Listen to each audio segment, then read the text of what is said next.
What's up guys, a beautiful day. Tena siku ya leo tumekuwa tukipita mtaani hapa Street Gospel kuhakikisha kwamba tunakumbushana katika kila kitu ambacho tunakifanya kuwa Mungu yupo na anatuonekania. Sasa leo nimekutana na kaka mmoja hapa, nataka nimfanyie challenge kidogo. Bana kaka, mambo vipi?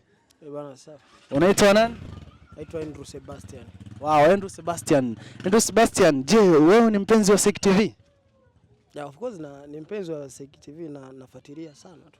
Ni kipindi gani hasa unakipenda katika Sek TV? Vipo vingi. Ila kwa mfano kama kuna Caustic. Afu kuna Bible Challenge, lakini kuna Sweet Gospel. Sasa mimi nakipenda sana Sweet Gospel sana. Kwa nini unapenda Sweet Gospel? Napenda kwa sababu vinavyofanyika mle kuna namna fulani naona kama kwanza ninafurahi moyo, ninajisikia raha, lakini pia naongezeka kwa sababu mimi ni mpenzi sana wa muziki, especially wa injili kama hivyo. Huwa napenda sana gospel. Yeah, ni mpenzi, nafuatilia sana. Na ni kipindi gani ambacho ulishawahi kukifuatilia au ulishawahi kukiona katika Street Gospel ukakipenda zaidi, yani your favorite kipindi? Ni kipindi gani hicho?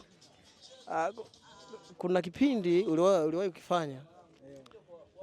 Ulikuwa mmoja baba mmoja yule, sijui ni mzee sijui ni mbaba. Nakumbuka aliimba nyimbo moja, hiyo nyimbo sitaisahau kwa kweli. Unaweza kuimba kidogo? Jamaa anakuambia hivi, nimekubali kuwa mfuasi wa Bwana. Sawa bwana kaka.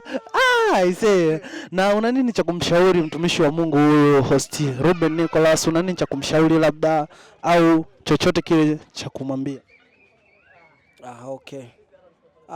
Kwanza kabla sijamshauri nimpe hongera kwa kazi anayoifanya, ni kubwa na matunda yapo yanaonekana. Lakini pia cha kumshauri sana kaze buti. Unajua injili lazima ihubiriwe kwa mataifa yote. Lazima watu waelewe kuwa Mungu yupo. Lazima watu waelewe kuwa Yesu ndo kila kitu. Kwa hiyo akaze buti. Naamini Biblia inasema kwamba hivi kwamba ukinionea haya mimi, nami nitakuonea haya mbele ya babangu.